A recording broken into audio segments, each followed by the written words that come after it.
All right, guys, so Real Journey here. We're back, and look. Oh, yeah.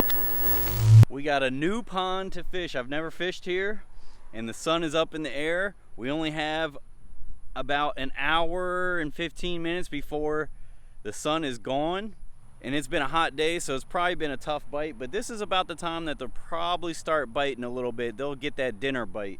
So you can see the current's pushing towards us. Oh, something just jumped out of the water right there. The current's pushing towards us.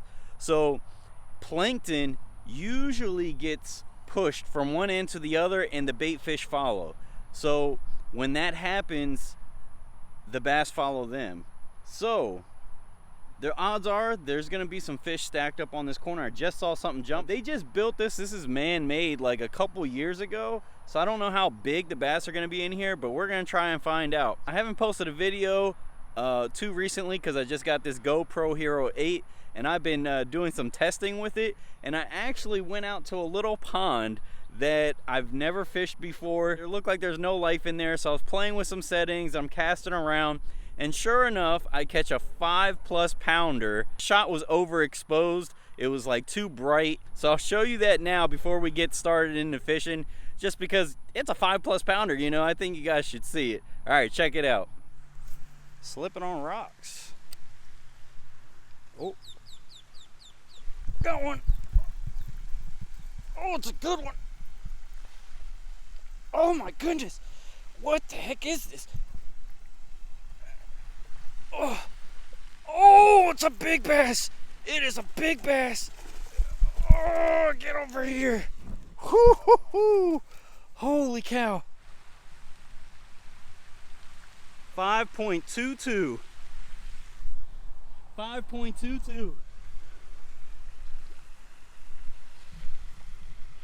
There he goes.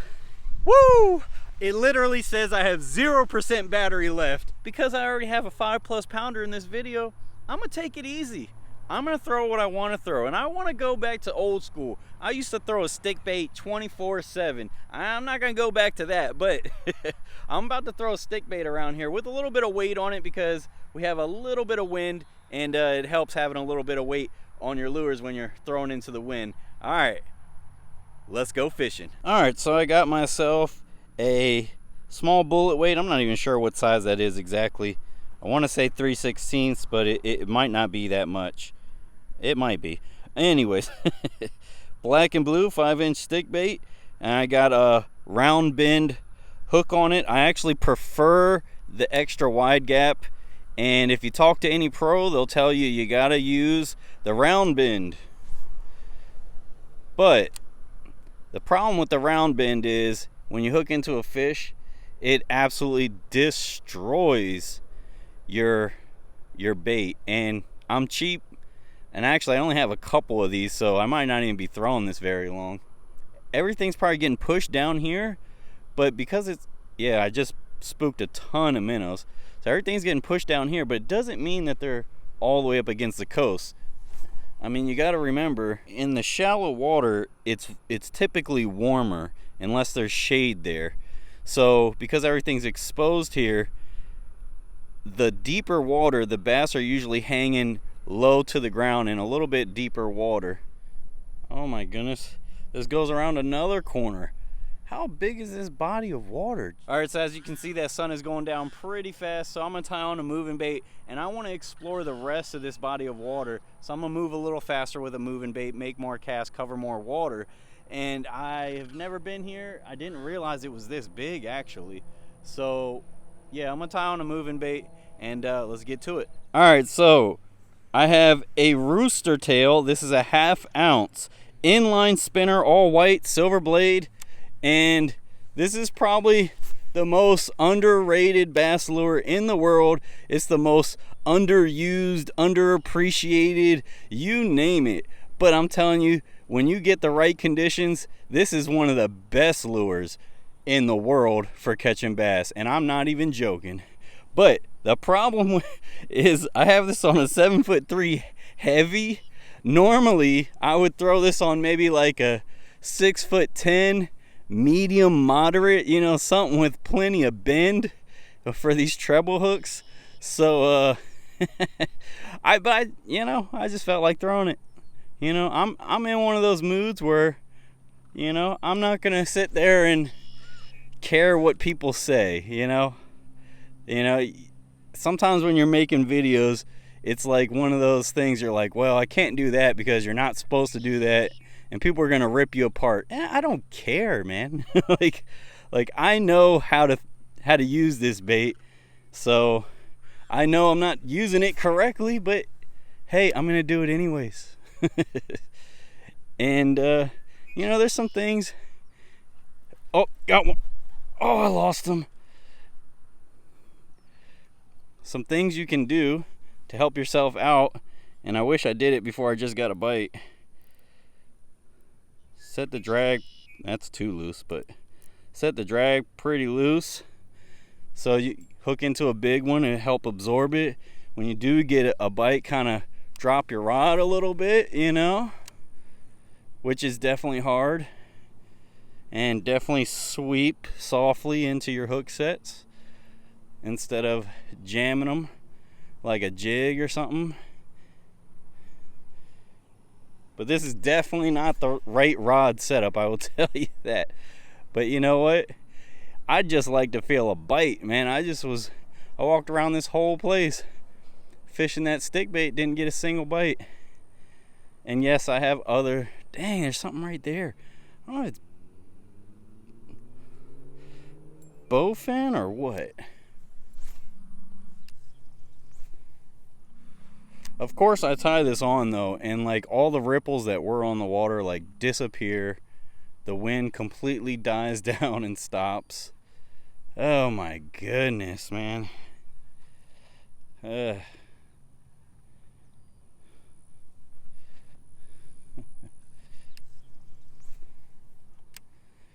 I would like to catch something with this. There's definitely been times I've caught some major fish with this. Got stuck on something.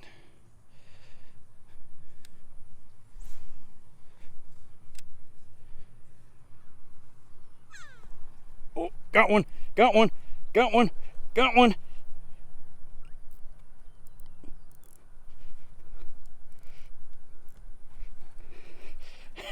Had to tighten up the drag. Oh, it's a good one.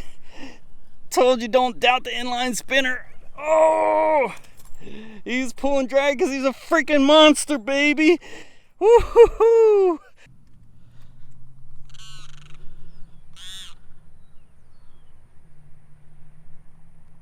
.339.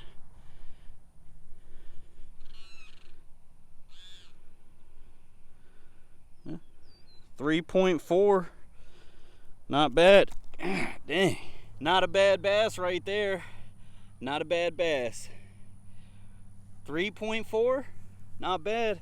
Not bad for an inline spinner, right? Most underrated, most underappreciated, most undervalued bass lure ever. I'm trying to tell you. I might have to do another video just with this, but that's what this lure is. It's very undervalued.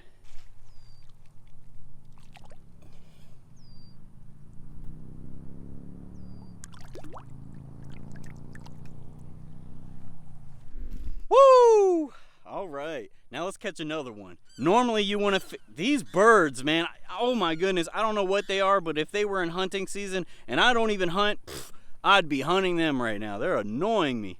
All right, so normally you fish an inline spinner when it's windy, when it's overcast, when there's ripples on the water and there's less light shining in that water. I mean, you can do it when there's a little bit of light out and get a little sparkle on that spinner, but generally speaking, you're gonna get more bites in those conditions. Now, the sun is going down.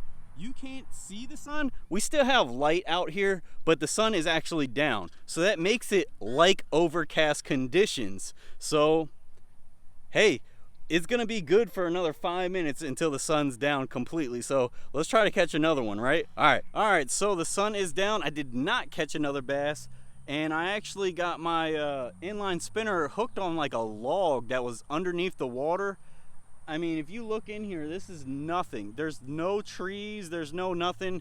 So, I mean, that was just random. I would have never guessed there was a log down there. And what's really crazy is now that I've decided, well, I'm just gonna call it a day, I'm gonna leave. I can't really fish any further into the night because it's dark. You know, you won't be able to see anything. And every like 5 feet I've been walking up the bank, because look, see right there, one just moved. I don't know if you can see that, but every 5 feet as I'm working my way around to the vehicle, I'm seeing a bass either hit something or wake away from the bank right now. This is crazy. All the bass, there goes another one. All the bass have moved up shallow. Yep, see, there it goes. I don't know if you can see that. They've moved up shallow and they're feeding right now. And of course, that's when I'm leaving. I really wish I had like some night vision cameras and stuff like that so I could go fishing at night. Look, see, there goes a few right there. Crazy. It's like the lake has come alive all of a sudden. And some days that will happen. Some days, you know, right as it's dark, there goes another one. That was a pretty big one.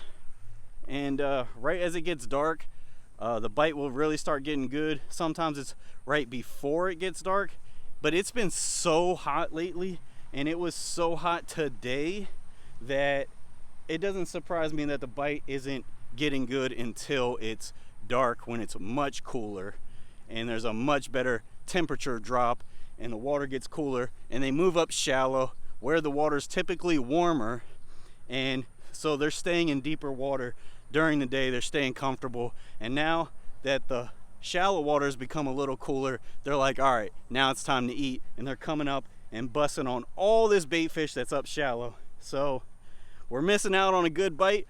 But I hope you enjoyed this video. I know it wasn't super exciting. We caught one fish, but you did see a 3+ pounder and a 5+ pounder. So it's been real. It's been another day, another journey, another real journey, and we're out. Peace.